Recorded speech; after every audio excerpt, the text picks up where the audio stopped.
This arrangement is called pendulum. This arrangement is called pendulum. ठीक है? And this position is called deposition. अगर हम इसे अगर क्या करें डिस्टर्ब करते हैं, ऐसे ले जाकर के इसको अगर हम छोड़ते हैं, तो this motion is called oscillation. This motion is called oscillation. समझ में आया सबके?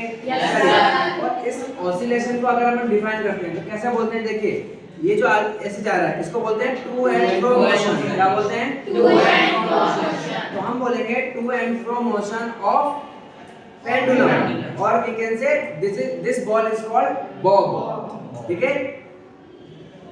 तो to and from motion of bob is called oscillation. Is called oscillation. और जस्ट अभी मैंने आपको समझाया था कि आप लोग जब अपनी साइकिल, स्कूटी या बाइक चलाते हैं तो आप एक राउंड किसको बोलते हैं? जहां से स्टार्ट करते हैं वापस वहीं से आ जाते हैं, उसी को हम क्या बोलते हैं? एक राउंड. ठीक है? उसी तरीके से यहाँ पर हम बोलेंगे वन ऑसिलेशन किसे कहते हैं? तो वन ऑसिलेशन क्या होगा? देखिए, ये तो मीन पोजीशन है. ठीक है? तो अब देखिए, ये मैंने इसको क्या किया? ये हो गया हमारा पोजीशन ए. क्या है ये? Position A. अब मैंने यहाँ से इसको छोड़ूंगा, तो जब ये यहाँ से छूटेगा ये चला गया पोजीशन बी. वापस कहाँ पर आया? ये पोजीशन ए पर. तो जब पोजीशन ए से स्टार्ट करके ये गया पोजीशन बी पर, पोजीशन बी से वापस ये कहाँ चला जाएगा? पोजीशन ए पर. It is called one oscillation. It is called one oscillation. ऐसा कोई स्टूडेंट जिसको वन ऑसिलेशन समझ में नहीं आया? No sir. सबको आ गया? Yes sir. ठीक है? अब देखिए, हम देख चुके हैं कि ऑसिलेशन क्या होता है और वन ऑसिलेशन किसे कहते हैं, ये हम देख चुके हैं. अब अगर अब क्वेश्चन आता है कि टाइम पीरियड क्या होता है?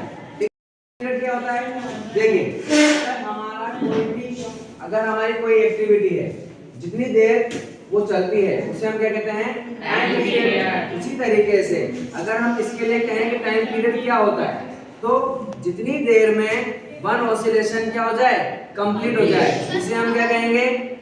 Time period. इसके लिए पेंडुलम के लिए, अगर हम पेंडुलम के लिए बात करें कि टाइम पीरियड क्या होता है, तो कैसा होगा कि इसके एक ऑसिलेशन में, देखिए पोजीशन ए से मैंने छोड़ा, पोजीशन बी पर जाएगा, फिर वापस पोजीशन ए तक आ जाएगा. अब इसमें कितना टाइम लगा? समझ में आ गई? एक ऑसिलेशन कंप्लीट होने में कितना टाइम लगता है उसे हम क्या बोलते हैं? Time period. बात समझ में आ गई? बोलो बेटा. टाइम पीरियड क्या होता है? एक ऑसिलेशन को कंप्लीट होने में कितना टाइम लगता है वो क्या कहलाता है? Time period. समझ में आ गई सबके बाद? चलिए, अब याद रखना कि जो टाइम पीरियड है ना, अच्छा ये बताओ कि अगर मैं इसकी लेंथ को कम कर दूं, एक तो कंडीशन ये है और दूसरी कंडीशन ये है कि मैं इसकी लेंथ को इतना बढ़ा दूं, तो क्या दोनों ही कंडीशन में टाइम पीरियड सेम होगा? क्या नहीं होगा. ठीक है ना? तो यानी कि इसका मतलब ये है कि जो टाइम पीरियड है वो लेंथ पर डिपेंड करता है. किस पर डिपेंड करता है? लेंथ पर. बात समझ में आ रही है आप लोगों के? लेकिन अच्छा ये बताओ कि अगर मैं इस हल्की बॉल की जगह अगर कोई भारी बॉल ले लूं, तो भी क्या टाइम पीरियड डिपेंड करेगा? क्या नहीं करेगा. ठीक है ना? यानी कि बॉब का जो मास है उस पर टाइम पीरियड डिपेंड नहीं करता है.